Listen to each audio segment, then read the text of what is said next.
hypnobirthing. So I'm going down memory lane. I'm going back to 2015 and really reflecting on the biggest lessons I had from mistakes I made, from things that I should have done sooner, from like beliefs I had that were just not like doing me any favours. So that's what today's all about. Let's crack on then. Okay, so I'm going to talk about a few things, and the first thing that I am going to talk about is something that hit me quite hard in my first few months as a hypnobirthing teacher, and that was the fact that my first 3 clients actually had caesarean births, and I really took that to be some kind of failing of me. Now we know that caesarean birth, okay, is not a failure of, you know, the person, you know, having the caesarean, and it certainly isn't of the hypnobirthing instructor. But the fact that these clients didn't get the birth that they wanted made me feel like, oh my gosh, am I doing my job well enough? And I'm going to talk about that first off, because I know for anybody thinking of becoming a hypnobirthing teacher or in their early years, like Ashley is on here, you know, this is such an important thing to embrace, to really always remember like what you are responsible for and what you are not. You know, and this isn't just unique to teaching hypnobirthing. This is for anything that you do in life, like knowing what you are responsible for and what is everybody else's is really important. Otherwise, it can be so mentally draining. Okay. So, okay, Sarah says, I'm 2 years in and having a hard year. Last year was really busy, but this year is pretty dead despite more marketing. I've had to cancel group courses where I've not had enough sign-ups to cover venue costs. Oh, I'm so sorry you have had this experience. You know, like often, you know, people have that in reverse, don't they? So I can understand that's probably making you feel like, oh my gosh, what can I do? How can I pick things up? Please do have a really good look through some of the lives in this group, because there's so much value that can really help you be more focused in your marketing. Because yeah, you don't want to be, you know, spending time on things that are perhaps not pushing the needle forward. Okay. So I hope this live's actually really useful to you, Sarah, because we will be talking a little bit about marketing, because of course some of the lessons I had was certainly about marketing. So thank you for sharing that. So number 1 lesson, like I said, was this about my first few clients not getting the birth that they were planning.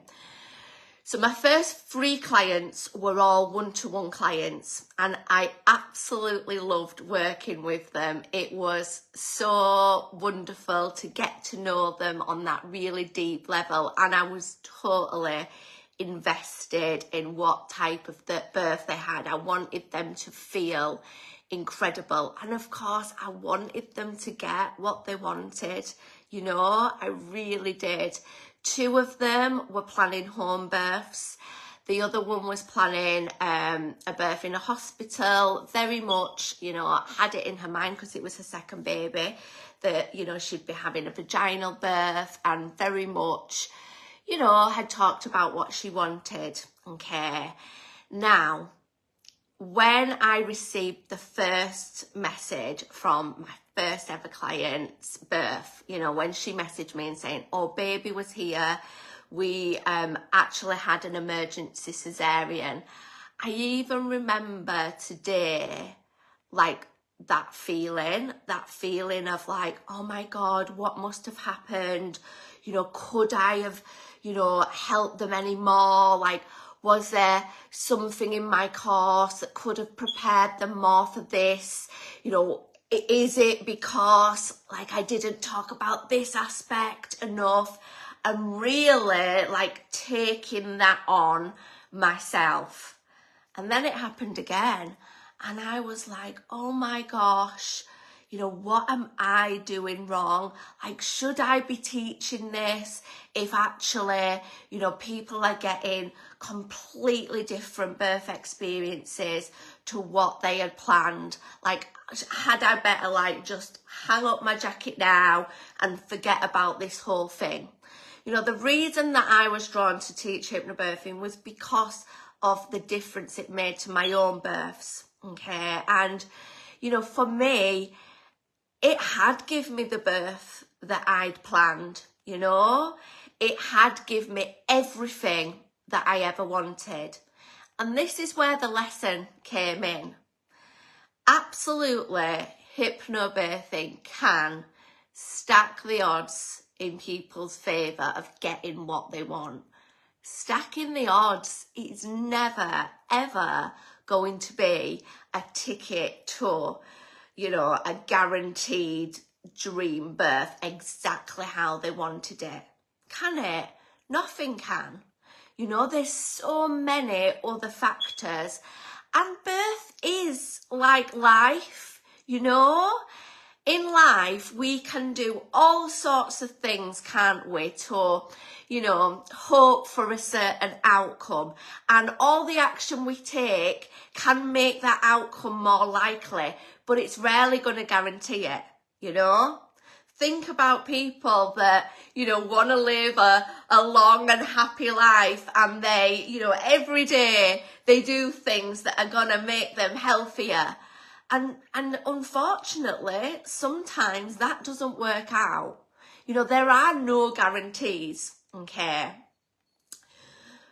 The other lesson I got from it, though, was each of those clients, yes, didn't get what they had planned as their dream birth. They didn't.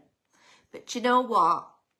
All of them talked about how fantastic hypnobirthing was and how they were so glad that they had hypnobirthing, and how actually, yes, the birth wasn't as they planned, but it was a great experience. And that was a lesson for me.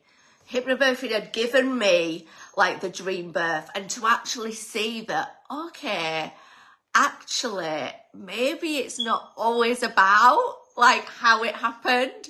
Maybe it's about how it feels. That was absolutely a big lesson. And I saw that in so many other clients. And please know, like, if you have a client that says to you, gosh, you know what, it wasn't what I hoped for. Actually, the thing that I didn't want actually happened. There is likely to be a whole heap of positive things that happen because of hypnobirthing. You know, those tools are there for them however their birth goes. And of course, it's going to make what they want more likely. No guarantees though. But within those experiences though, some of the things that it made me doubt about how I was teaching was it made me feel like, oh my gosh, are the resources I'm giving though making them feel like I'm going to be disappointed in them if they didn't get this intervention-free birth? You know, one of the clients, you know, her cesarean had become a cascade of interventions from induction. And I could almost see when she was telling me this, that she almost felt like I was going to disapprove of her choices. And again, this was a huge lesson. You know, was the resources that I were given that I hadn't created. It was part of the course that, you know, I had to teach because of the training provider I was with. Was there this underlying message that I had this agenda that, you know, like, here's your choices, but don't accept this? Like, was that coming across? And that definitely made me think about how I could do better in my courses and how I could help them see that, yeah, they had choices, you know, and yes, there is such thing as a cascade of intervention, And yes, like there's lots of people out there that do have intervention that they're not happy with. But I'm not saying that you have to do certain things. That's not my role, you know. I'm there for you, like whatever choice you make, you know. Even if you don't want to make an informed decision, actually, even if you want to rely on a magic 8-ball, you know, maybe I've told you the power of weighing up your options, but if you don't want to do that, I'm not here to judge. You know, and this is really important, like really being clear on like what is, you know, your responsibility. You know, your responsibility is never to convince your clients of doing certain things.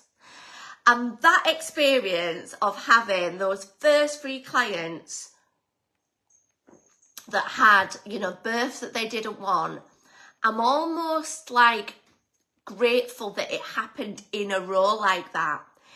Yeah, it shook me, but it definitely made me really think about what my role was, what I wanted to be communicating in my courses. And absolutely, I wanted to show people this is how you can influence your birth. But I didn't want them leaving my course feeling like they could ever get it wrong, you know, that they were going to disappoint me. Oh my God, I'd be cheering them on like whatever happened. And that was a key lesson from that. So if you're watching this and maybe you're in the early days of teaching hypnobirthing and maybe you've had a client and you've maybe not even received their birth story, but you've seen maybe on social media a picture and you think, oh my gosh, that looks like they didn't get the birth that they wanted. Do not let that ever make you feel like you're not doing a great job. You can't control their birth.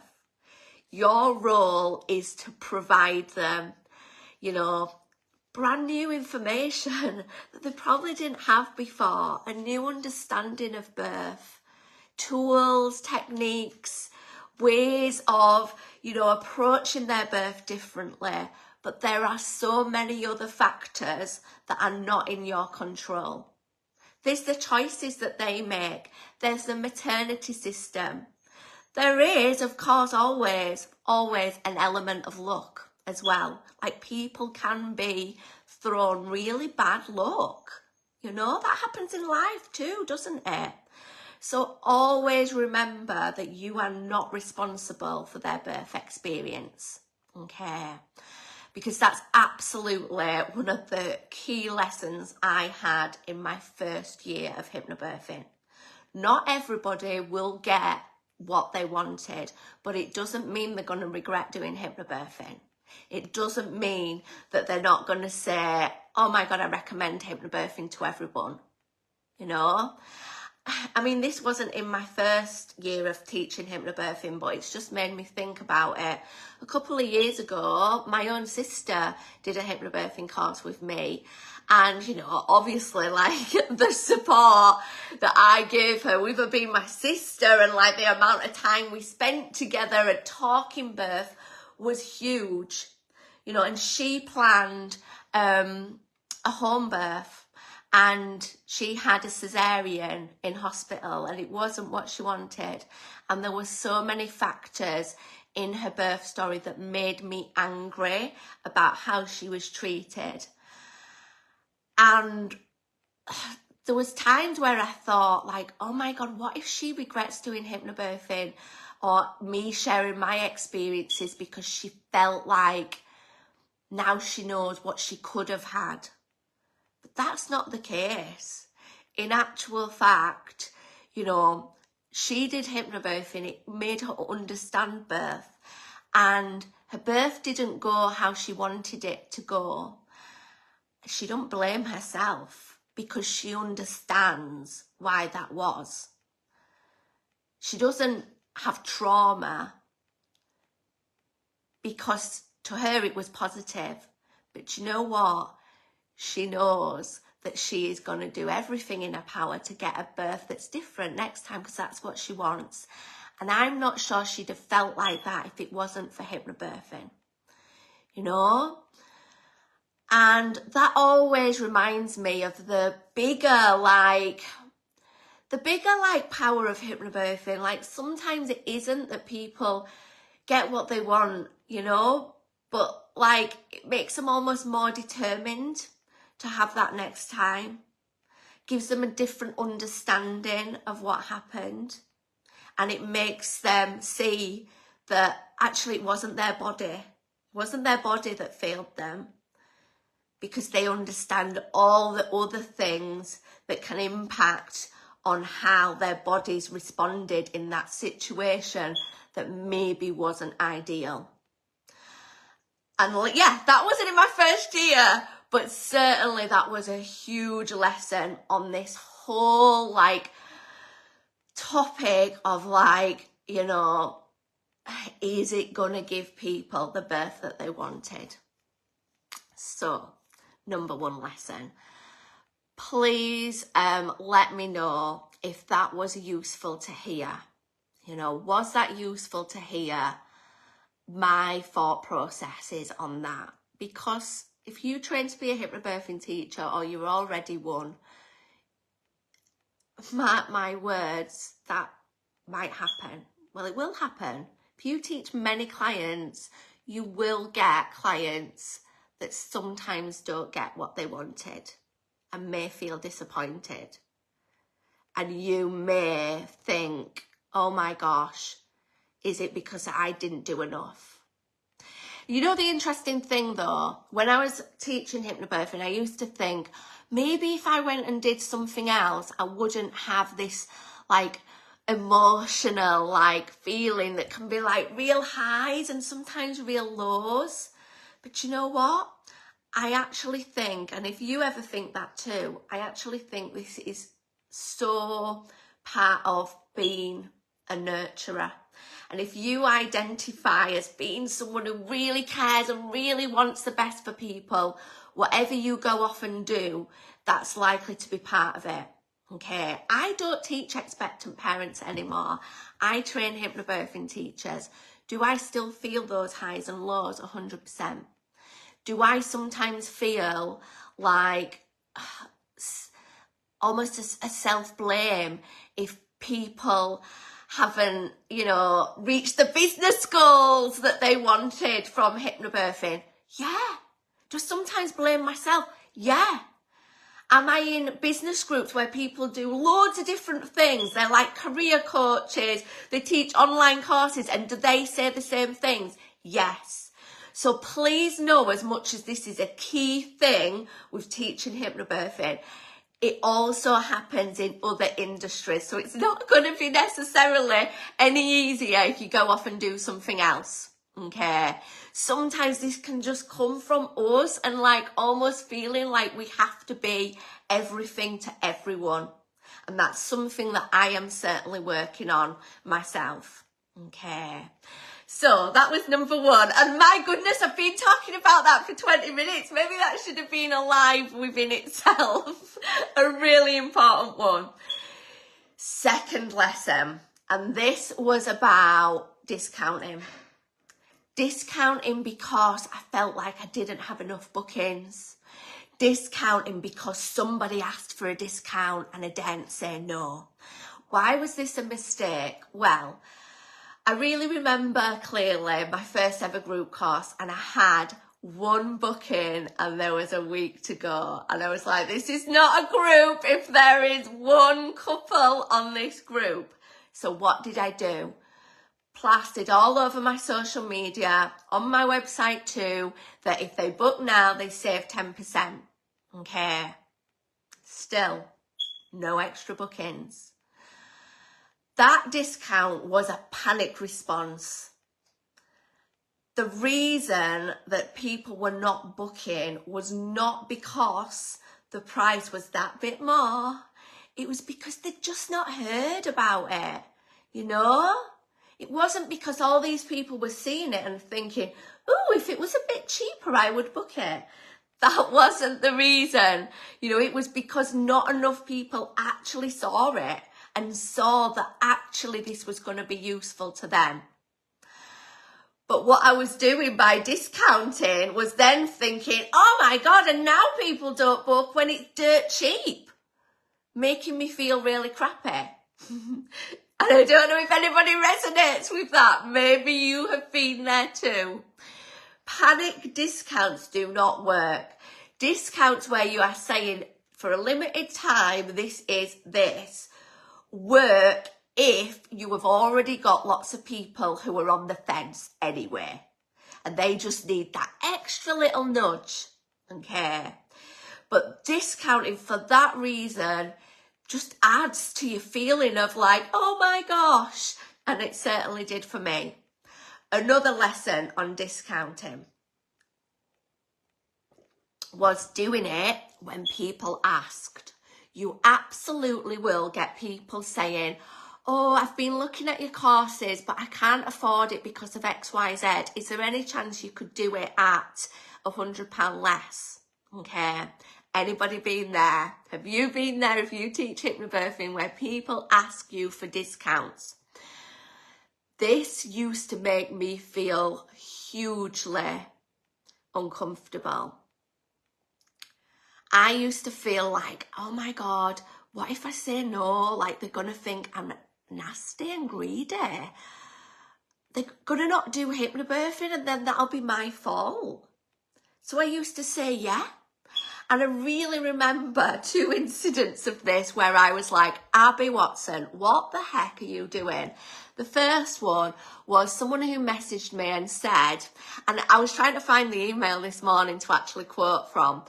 They said, unfortunately, you know, we'd love to do a one-to-one hypnobirthing course. We know it's going to make such a difference, but we've already paid for NCT and, you know, we're renovating our house at the moment, so we just don't have the spare cash.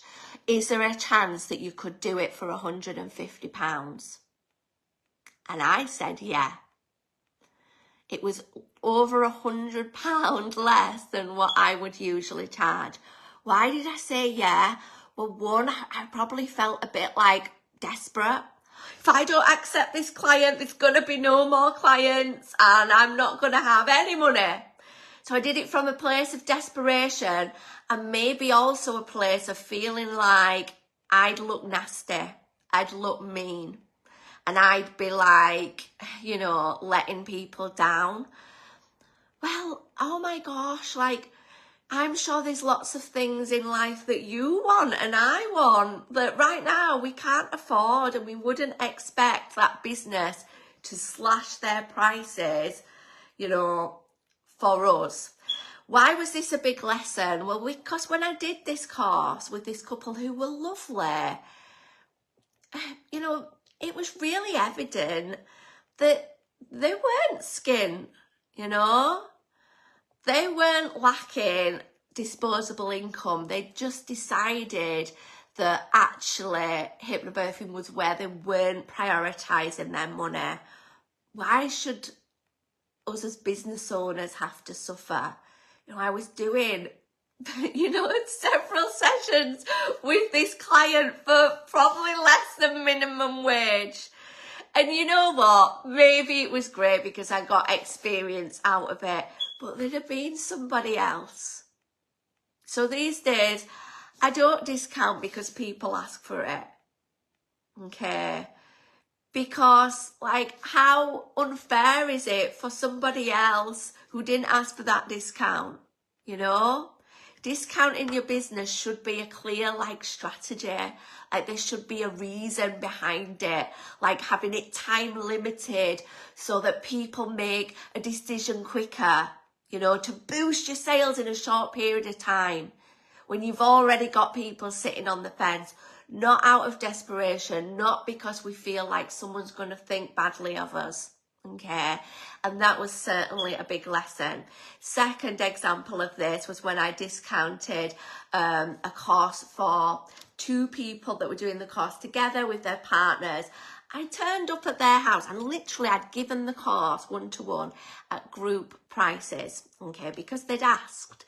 And I turned up to this amazing, gorgeous, like I would love to buy their home, like huge farmhouse. They were actually professional cricket players, you know. They had Range Rovers parked on the drive, you know, and I was doing something that, you know, was worth so much more, because I felt like, oh, because they've asked, maybe it's because they can't afford it and I want to help people. Big lesson. Okay. So that was definite lessons on the discounting thing. And I want to go back to the bit that I said about group courses and how a week before my first group course, I had one booking. And I was like, oh my God, somebody else turned up. Somebody else booked just a few days before that group course started. What was the lesson there? Well, the lesson there was that we never should like give up. You never know who is watching.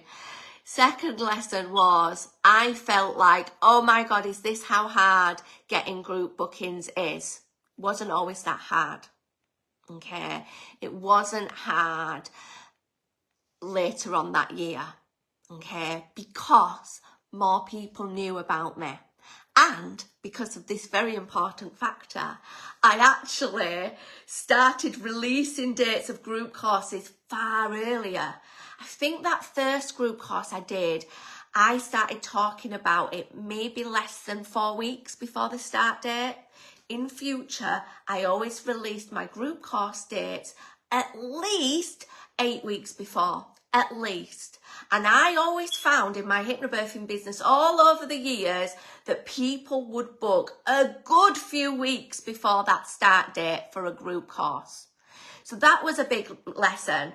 Always put the group course dates up sooner, okay, and make it easy for them to book, okay. So my other lesson was to stop being tight. To stop being tight. What do I mean by that? I definitely ran my business lean. I still do, to be honest. You know, you're not going to get the tight Yorkshire person out of me, okay? I ran my business lean because I felt like I want to keep, you know, as much as the money that I'm earning. Makes sense, doesn't it? Definitely. Really, really important. However, sometimes I was too tight, as in I would think things like this. I'm not going to give them the option of paying PayPal because that'll cost me a few quid. PayPal will take a small fee. I'm only going to do it via bank transfer. That means I get to keep the whole of the course fee. Okay. And you might be thinking, well, yeah, I'd do the same, Abby. I'd only let them do, you know, pay via bank transfer. I have certainly learned, though, that sometimes it is better to lose a few quid and make it easier for people to book. You'll get more bookings. You will. Like if someone has to log into their banking app and, you know, add you as a contact, they're gonna like be putting that off. And it makes them like dither around whether to actually book your course. Whereas if you send them a PayPal link that they click on, okay, and it already has all their bank stuff in and they don't even have to like look for, you know, some random password somewhere, it makes it super easy, okay. So being tight with stuff like that for sure was a lesson. And as soon as I started using things like Ticket Tailor, okay, which is an online platform that you can set up to make it like easy that people can pay you a deposit via a link, where people can book on a group course without even messaging you. Yes, it used to cost me a small amount of everybody that booked, but my bookings increased because I was making it so easy for people to book at 11 o'clock when they were browsing. They didn't have to exchange 100 messages with me. That's an exaggeration. You know, 3 messages with me to get booked on a course. Okay. What else was I tight with? Well, you know, I did used to think things like, oh my gosh, like I could do with doing this to my website, but it's going to cost me 100 quid. You know, I can't afford that. And, you know, certainly in those early days of running my business, maybe I genuinely couldn't afford it. Later on, when I was bringing money into my business, well, actually investing that little bit was going to help grow my business. Okay. So what lesson did I get there? Well, really thinking like, what is a valuable investment? If it's going to help me reach more people, if it's going to help me actually bring in more money, it's a worthy investment. It took me 2 years, okay, to invest in some business support, you know? And it was a really like, oh my God, I really thought about this a lot. So I'd seen this like community on social media. I knew a lot of people that were in this community. It was a course and you got access to a community through it. It was called Baby Business School. It doesn't exist anymore. And I looked at that sales page so many times. I can't even remember how much it was, but it was a few £100. And I was like, oh my gosh, like a few £100 to learn about business. Oh, I'm not sure I can stretch to it. I finally did it. And it was one of the best investments I ever made, because I went from not having anybody to talk about my business with, to share like any struggles with, or to learn from other people, to suddenly having that. When I trained as a hypnobirthing teacher, there was zero ongoing support. I felt like I got my certificate and I was just sent on my merry way. And the little things that would come up in my mind, I mean, look at the first thing I talked about on this video, that whole feeling of like, is it my fault that they didn't get the birth that they wanted? Imagine if I'd have had a space to talk about that in, you know? If I'd have been able to post and say, this is how I'm feeling, has anybody else been there? Like, that would have been gold, and I didn't have that, okay? And it took me 2 years to invest in something that would give me that. Investing in that absolutely helped me grow my business. I learned from the questions other people asked, you know? There was modules that helped me with business tips. That helped me grow my business. And I felt like, oh my God, that is just money down the drain when I was considering the purchase. But no, like that was an investment, okay? I mean, it's one of the reasons now when I train hypnobirthing teachers, ongoing support, like having that community is integral. Having modules that help you with your business is integral, because I know the power of having that, you know, because I didn't have it for 2 years and then I had to invest in it, okay? But perhaps there's something in your business that you are on the fence about investing in. And you're like, oh my gosh, actually, I'd rather just, you know, keep the money. But with anything, and I'm not saying, you know, spend money on whatever. I'm saying do always weigh up, like, what am I going to get out of it? What is it going to do for my business? Because if it's going to, in the long term, help you generate more, like, oh my gosh, like, that is gold. If it's going to make you stay doing this work because you've got that support, do it, you know? So many people who come and do our expansion course, they're trained as hypnobirthing teachers elsewhere. They'll say to me, I've been on the fence about doing this for a year because I was worried about investing in more training when I've already been let down by the training that I did elsewhere, you know? And then when they do it, they say, I wish I'd have done it sooner, because now I've got the confidence to actually get out there and talk about my courses. Now I've got that support where I can ask questions. Now I feel confident about showing up to my group course because I know I'm not just going to be talking about them. And as a result, I'm singing about it from the rooftops, you know? So whatever that thing is that you're thinking about investing in, I'm not saying do it, you know. What I'm saying is really think about, you know, is doing it going to enhance your business? Is it a worthwhile investment? Okay, going back to the PayPal feed, if it is going to make someone more likely to take the plunge to book your course, perhaps losing a few pounds of that booking fee is worth it. And maybe if you're worried about losing that few pounds, it's a little nudge that you need to up your prices. Perhaps that's the thing that you want to consider. Okay. What other lessons have I had? Okay, well, this is the last one that I'm going to talk about, actually. And this is, just splashed myself in the eye. This is second guessing, like, the content of my course. And what I mean by that is feeling like my hypnobirthing course was only valuable if I was teaching them brand new information all the time.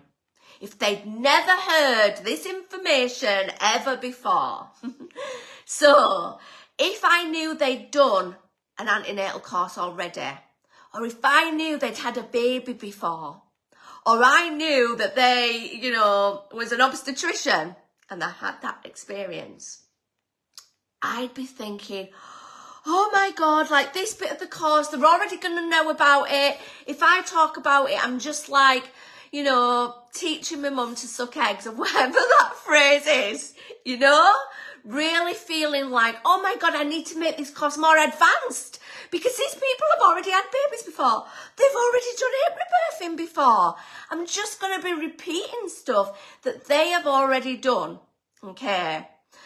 After teaching hypnobirthing for 8 years and having experiences of teaching people who've actually done, I once had a client who'd done 2 full hypnobirthing courses before. It was her 3rd baby and she came to my group course. She absolutely found the course really valuable, even though she'd heard some of the stuff before. Big lesson. We don't have to be just teaching brand new information to be powerful. Remember that a hypnobirthing course is more than information. It's the accountability to practice. It's the actual experience of doing something in pregnancy, you know, like a milestone, like doing something for them and their baby, taking this time out of life to connect with baby. And you know, so what? If they've heard a bit about hormones before, they've never heard it in the way that you say it. And that's certainly what I found. People saying, oh, I had heard of oxytocin before, but I didn't realise that about it. I've done blah, blah course before, but actually that bit that you said, I've never thought of it like that. So even if people have heard certain things before, there will be value in the way that you say it, okay? And also, oh my gosh, if they've heard it totally before, the reminder, the reinforcement will be super powerful. So in that first year of teaching hypnobirthing, this was actually my 3rd client and they'd already had a baby before and they'd done an antenatal course in their first pregnancy. So I remember panicking about that course, thinking, oh my God, I'm going to have nothing new to tell them, and almost looking through like my course notes and being like, oh, what else can I say? Like, what extra fillers can I put in? I needn't have worried. They'd had a baby before, yeah. They'd done a really like full, you know, antenatal course in their first pregnancy. They still absolutely found everything that I talked about hugely valuable. And so much of what was in the hypnobirthing course was not in that full birth preparation course that they'd done first time. So never doubt what you offer. Never feel like everybody knows it anyway. They don't.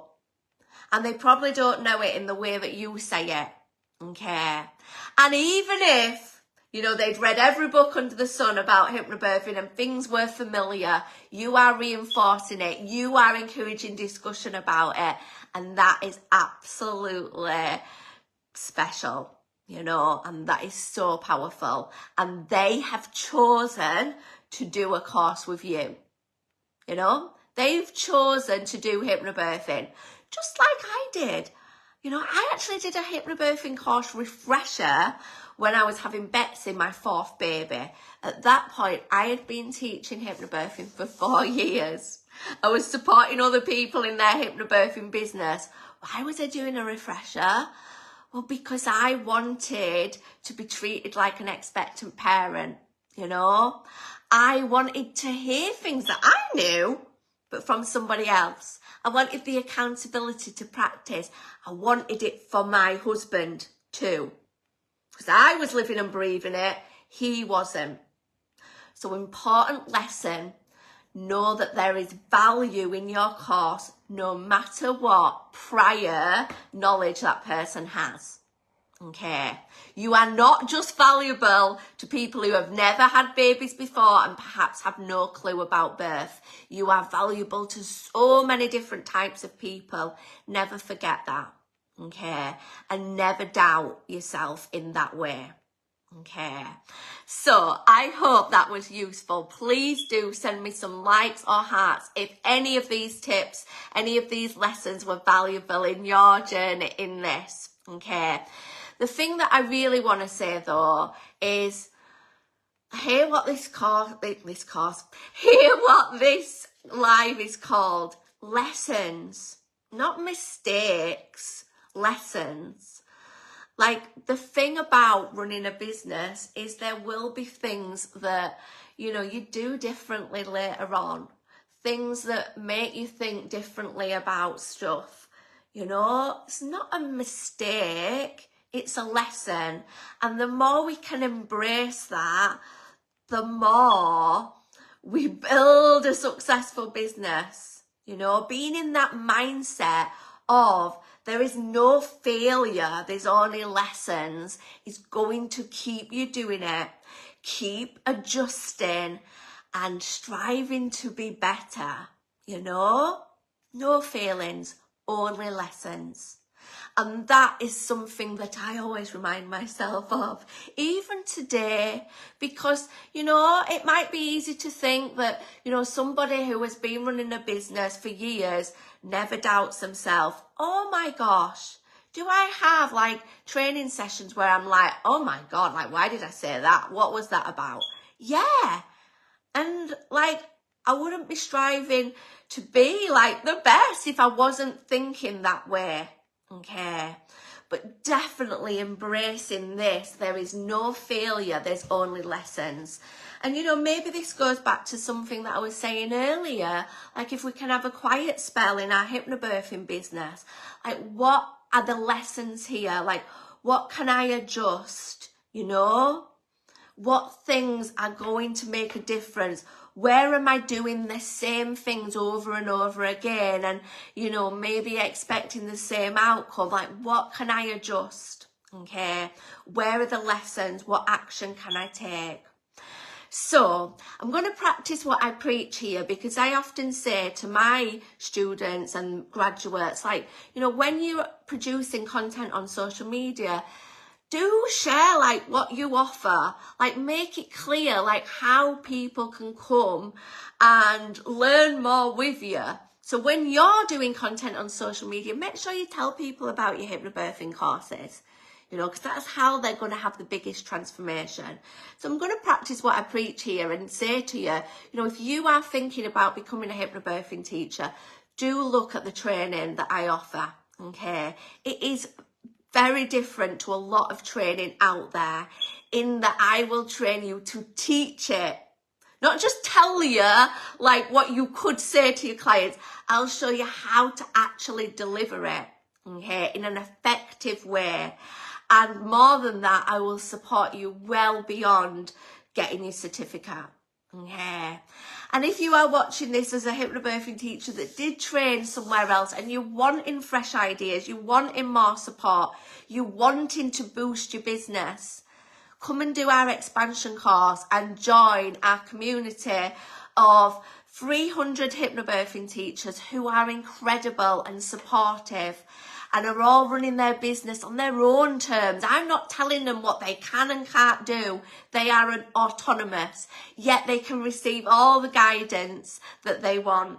Okay, so if you've already trained elsewhere, do look at our expansion course. Okay, it will absolutely change your hypnobirthing business. I say that with certainty because I hear the feedback from people who did train elsewhere and have found the expansion course so powerful in their business. So I will drop the links in the comments right after this video. And as always, if you have found anything useful, do click the like or love button.